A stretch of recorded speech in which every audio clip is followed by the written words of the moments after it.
Hello friends, मैं हूं रुपेश वर्मा और स्वागत है आपका mechanical properties of solids series के दूसरे वीडियो में इन एपिसोड नंबर 136। आज के सेशन में हम स्ट्रेस स्ट्रेन कर्व को पॉइंट टू पॉइंट जाकर एनालाइज करने वाले हैं। आपको ध्यान हो, पिछले वीडियो में हमने एक्सटर्नल लोड के कारण सॉलिड ऑब्जेक्ट्स में जनरेट हुए डिफॉर्मेशन और रीस्टोरिंग फोर्स के बारे में जाना था। बाद में हमने स्मॉल डिफॉर्मेशन वाले केसेस के लिए स्ट्रेस और स्ट्रेन को रिलेट करने के लिए हुक्स लॉ की भी मदद ली थी। यहां पर ध्यान में रखने वाली बात यह है that Hooke's law is strictly meant for the elastic region of the deformation. लेकिन अगर एक्सटर्नल लोड के बढ़ जाने के कारण डिफॉर्मेशन भी इलास्टिक लिमिट से ज्यादा हो गया तो क्या होगा? ऐसी सिचुएशन में हम स्ट्रेस और स्ट्रेन को कैसे रिलेट कर पाएंगे? And what about the fracture, मतलब किस पॉइंट पर जाकर हमारा मटेरियल टूट जाएगा? Can we know more about that point? मैं समझ सकता हूं आपके मन में इस तरह के कई सवाल आ रहे हैं, बट नो वरीज। यहां पर मजेदार बात यह है, इन सारे सवालों के जवाब हमें बस एक ही एक्सपेरिमेंट के ऑब्जर्वेशन से मिल जाएगा। करेक्ट, यहां पर मैं स्ट्रेस स्ट्रेन कर्व की बात कर रहा हूं। इस स्ट्रेस स्ट्रेन ग्राफ को प्लॉट करने के लिए हम एक कॉमनली यूज्ड मटेरियल स्टील को ले सकते हैं। आगे इस स्टील बार को हमें डिफॉर्म करने के लिए एक यूनिवर्सल टेस्टिंग मशीन की मदद लेनी होगी। And for the sake of simplicity हम इस स्टील बार के ऊपर एक टेंसाइल फोर्स को अप्लाई करके देख सकते हैं। फर्दर एक्सपेरिमेंट के दौरान हमें अप्लाइड फोर्स और उसके कारण डेवलप हुए पर यूनिट लेंथ वाले डिफॉर्मेशन को पीरियोडिकली नोट करते रहना होगा। एक समय के बाद जब अप्लाइड लोड की वैल्यू सफिशिएंटली बढ़ जाएगी तो हमारा मटेरियल भी दो पीसेस में ब्रेक हो जाएगा। नेक्स्ट, इस एक्सपेरिमेंट के दौरान हमने जिन रीडिंग्स को नोट किया है, चलिए उसके बेसिस पर एक बढ़िया सा ग्राफ बनाकर देखते हैं। यहां पर आपको वाई एक्सिस पर रखना है स्ट्रेस को, which is equal to external applied force per unit area, और एक्स एक्सिस पर रखना है स्ट्रेन को। नाउ इस ग्राफ का पहला रीजन है O to A, जो कि क्लियरली एक स्ट्रेट लाइन है। मतलब O से A के बीच में अगर किसी पॉइंट पर एक्सटर्नल लोड को हटा लिया जाए तो उससे हमारे स्टील बार को कोई फर्क नहीं पड़ने वाला, विच इंप्लाइज हमारे मटेरियल पर नेट डिफॉर्मेशन 0 होगा।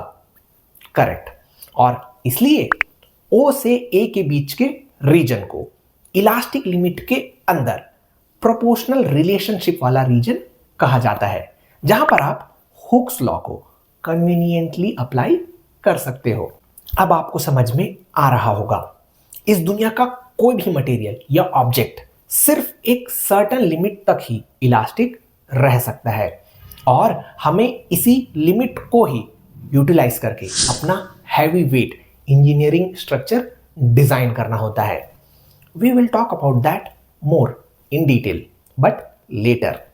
अभी के लिए चलिए स्ट्रेस स्ट्रेन कर्व पर आगे क्या हो रहा है इसे समझने की कोशिश करते हैं। First thing you have to note down is, ये प्रोपोर्शनैलिटी वाला रिलेशनशिप सिर्फ O से A के बीच तक ही लिमिटेड है। मतलब पॉइंट A के beyond their wouldn't be any proportional relationship between stress and strain, और इसलिए पॉइंट A को प्रोपोर्शनल लिमिट वाला पॉइंट भी कहते हैं।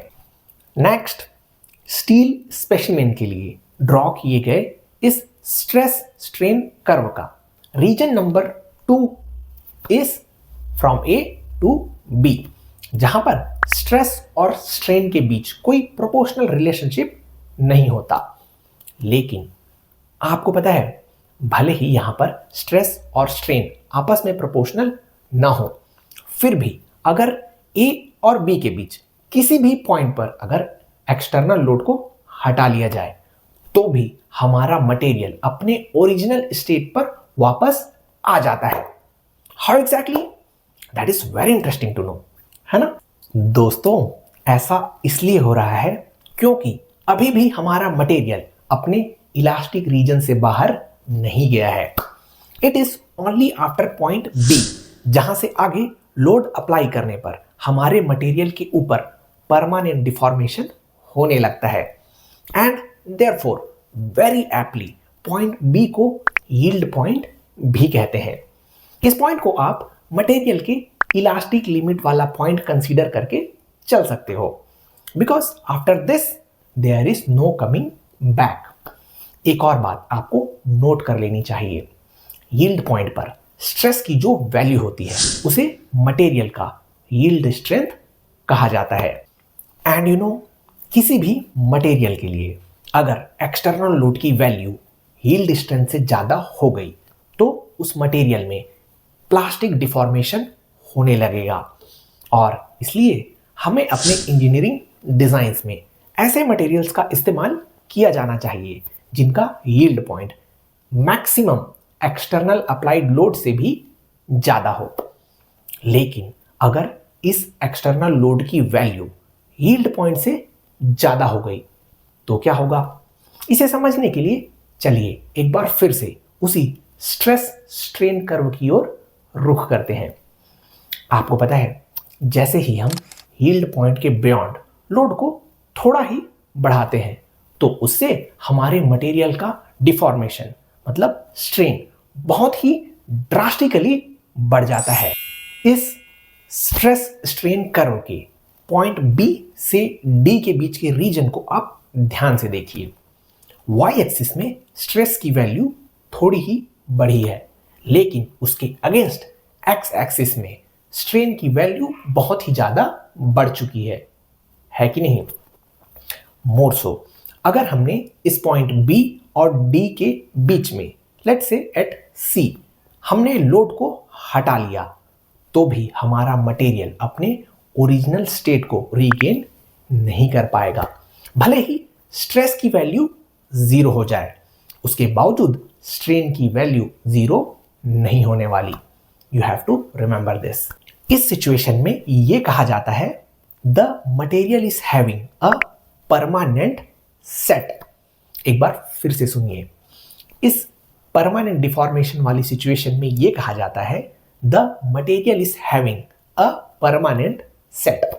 इसे आप एक रेसिडुअल डिफॉर्मेशन के जैसा भी मान सकते हो, जो कि लोड के हटाने के बाद हमारे मटेरियल में रह जाता है। यूजुअली इन कॉमन टर्म्स इसे प्लास्टिक डिफॉर्मेशन भी कहते हैं।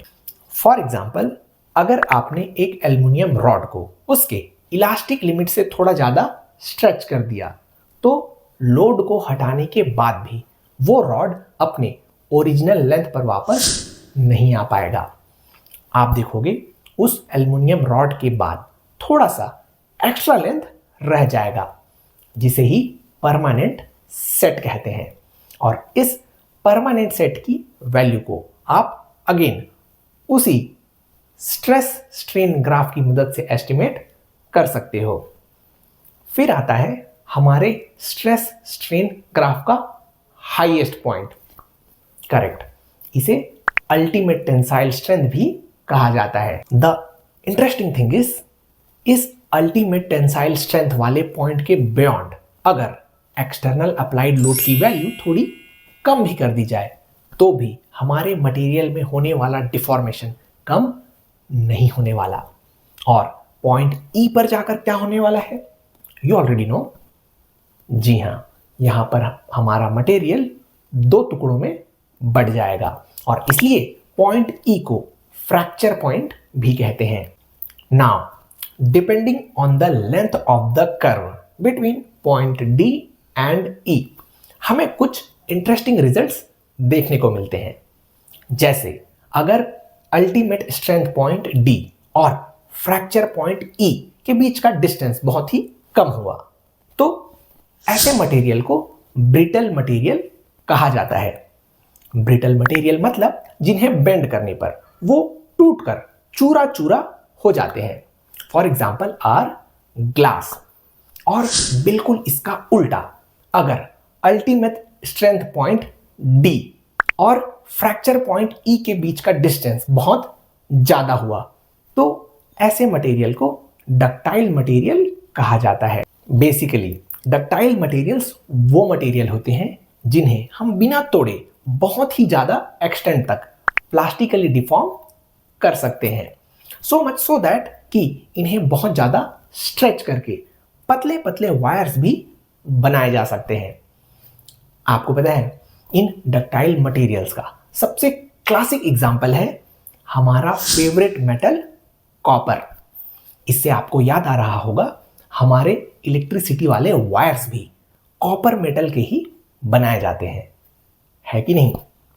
नाउ स्ट्रेस स्ट्रेन कर्व को इतना डिटेल में समझ लेने के बाद आपको एक बात हमेशा याद रखनी है कि स्ट्रेस और स्ट्रेन के बीच का रिलेशनशिप हमेशा मटेरियल टू मटेरियल वेरी करता रहता है। फॉर एग्जाम्पल अभी हमने एक स्टील बार के ऊपर टेंसाइल लोड अप्लाई करके उसके स्ट्रेस स्ट्रेन ग्राफ को ड्रॉ किया था। लेकिन अगर सिमिलर लोडिंग कंडीशन में अगर किसी रबर जैसे हाईली इलास्टिक मटेरियल के लिए इस स्ट्रेस स्ट्रेन ग्राफ को प्लॉट किया जाए तो आपको ऐसा कुछ ग्राफ दिखाई देने लगेगा। दैट्स वेरी इंटरेस्टिंग, है ना? यहां से आगे बढ़ने से पहले आपके लिए एक सवाल, हमारे ह्यूमन बॉडी के अंदर ऐसा कौन सा ऑर्गन है जो कंटिन्यूसली कॉन्ट्रैक्ट और स्ट्रेच होते रहता है? सोच के देखिए। Correct, it is our heart, जिसके अंदर हाईली इलास्टिक टिश्यूज आयोटा होते हैं। आपको पता है इस प्रकार रबर जैसी हाईली इलास्टिक प्रॉपर्टीज रखने वाले सब्सटेंसेस को इलास्टोमर कहा जाता है। और आज का सेशन कंक्लूड करने से पहले चलिए इन इलास्टोमर्स के लिए बनाए गए स्ट्रेस स्ट्रेन कर्व को भी बारीकी से समझ लेते हैं। द इंपॉर्टेंट थिंग इज इस स्ट्रेस स्ट्रेन कर्व में there is a large elastic region, फिर भी आप हार्डली कहीं पर हुक्स लॉ को फॉलो करता हुआ देखते हो। इस प्लॉट को देखकर एक और बात कंक्लूड किया जा सकता है, in this graph there is no well defined plastic region. मतलब अगर इन इलास्टोमर से लोड को हटा लिया जाए तो वो अपने ओरिजिनल शेप को रीगेन कर लेते हैं, और अगर लोड को बहुत ही ज्यादा बढ़ा दिया जाए तो वो टूटकर दो हिस्सों में बढ़ जाते हैं। In any case they can not stay with any kind of permanent deformation. इसे आप याद रखना।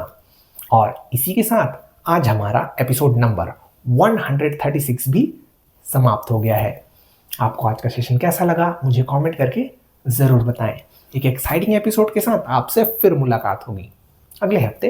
तब तक keep commenting, keep sharing. Happy Sunday, happy learning.